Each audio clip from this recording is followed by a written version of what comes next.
Writing for video games can be difficult. It differs from regular writing greatly and can be a hard style to master. But I'm here to try and break down the world of video game writing to understand how it's different and how to do it well. Let's start with the three pillars of game writing as described in the extra credits video on the subject. Those being plot, lore, and character. Plot is the things that actually happen in the events of the game. Good plot-focused games work in tandem with gameplay and must have a twist, be novel, or have something to say. Lore covers things that happen before the events of the game. A history for the world, the people, and the things in a video game can make them come alive and become more engaging for a player.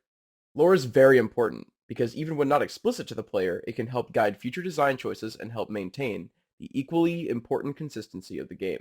The most important pillar arguably is character, which covers the details behind the actions performed by the characters in the game. A good character has a past, present, and future expressed to the player through their actions, not just their words. Moving on from the pillars, let's talk about interactive fiction specifically, the type of writing used most in video games. A big person in the world of interactive storytelling is a man named David Cage. He is behind the making of games like Heavy Rain and Detroit Become Human. These games make the player the storyteller through their choices, and Cage likes to think of them as interactive movies rather than video games.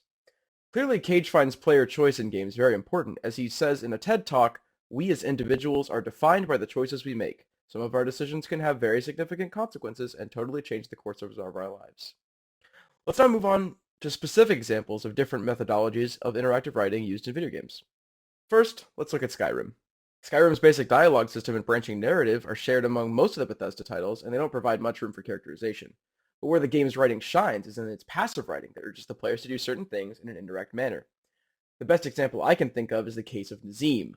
Nazim plays a very minor role in the grand scheme of the game, but he has left a lasting impression on gamers with his iconic line he spouts at the player as they walk by him in the first major city of the game.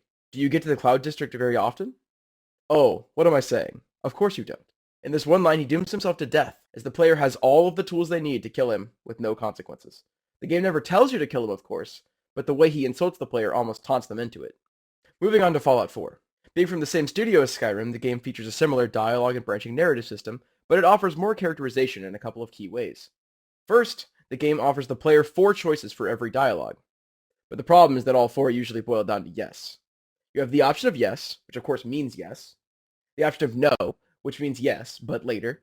The option of maybe, or sarcasm, which means softer yes. And the option of asking more questions, which brings you back to the original options of yes.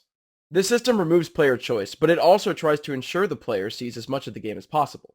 This also opens room for personal characterization through the way you say yes. The other system in Fallout 4 that really helps characterization is the companion system. This system features specific characters that you can travel with who have their own goals and perspectives on your actions and the wasteland as a whole. For any given dialogue choice, the companion you are traveling with may have something to say on the matter or have feelings about what you choose. This system allows the player to tailor the repercussions of their actions by traveling with characters of varying morality. For example, Kate, a woman you find in a fighting arena to entertain the raiders of the wasteland, may hate if you waste supplies to help strangers. On the other hand, Preston, a leader of a ragtag group of survivors called the Minutemen, would love if you helped a stranger in need the same way. This system opens doors for a lot of characterization for the players. They can choose their friends and their enemies. Next up is a Fallout game that does things a little differently, Fallout New Vegas. Fallout New Vegas shares the same basic structures as the other 2 Bethesda titles, but it has a lot more complexity and choice for the player. Most dialogues offer 4 or 5 different responses, including some of the best lines in the whole franchise. This leaves a lot more room for who you are as a player than Fallout 4's yes system. You can be agreeable, hostile, aloof, prying, transactional, sure of yourself, coy, etc. The other systems featured in New Vegas are also a cut above. The companion system is here too, and while it has fewer companions than Fallout 4, it still functions about the same, and in some ways more. But this time, your companions aren't the only way to gauge the weight of your choices. New Vegas touts 2 other systems that do this, the karma and reputation systems. Where the companions judge you when they're right next to you, these other systems are more omnipresent and can judge you even when you were all alone. Word travels fast about the actions you take, and can leave you idolized or hated by the communities you encounter throughout the game. This is shown to the player through the reputation system, and allows you to see exactly what everyone thinks of you. The player can decide how they want to be known in the wastes, and that is a big help to player characterization. The other system here is karma, which works like reputation, except that rather than tracking your actions according to some faction's morality, it measures them against the morality of the modern day. Charity rewards positive karma, while theft gives negative. Through this system, the player can choose where they fall on the evil-good spectrum. Let's get away from Bethesda now, and move to a couple of indie titles that really play with interactive fiction. The first of which is the Stanley Parable. This game puts you in the shoes of a man named Stanley, an office worker who simply follows instructions, as a narrator tells you exactly what Stanley does. The catch is, since you control Stanley, what he does is completely up to you, not the narrator. While the narrator speaks in the present tense, he narrates Stanley's actions before they happen, so you can decide whether to listen to him or not. This puts player choice as the main form of gameplay in the game. The path of the story is completely up to the player, and that is the fun of the game. With 42 different endings and automatic resets after an ending is achieved, it is clear to see the player's impact on the game's outcome immediately, unlike in other games where it can take hours to see one decision play out. As the game puts it in a loading screen, the end is never the end. The last game I'll touch on is another indie studio game that breaks ground in the interactive fiction space. That game being Disco Elysium.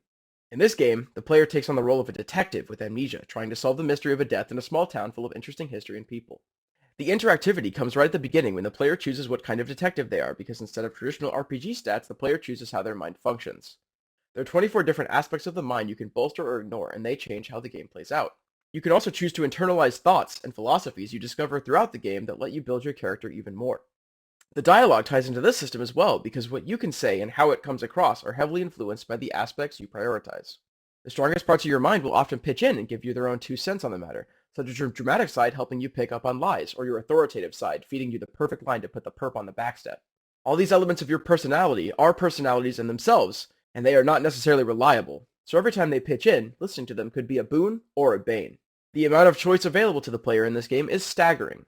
David Cage's most recent game, Detroit Become Human, is a very in-depth interactive fiction game and features about 250,000 words in its entire script, which is a lot, but Disco Elysium's script is over 1 million words in length. That is ridiculous for an indie studio and goes well beyond what was expected of them, but it is the main reason that the choices the player make are so fulfilling compared to the other games of its ilk.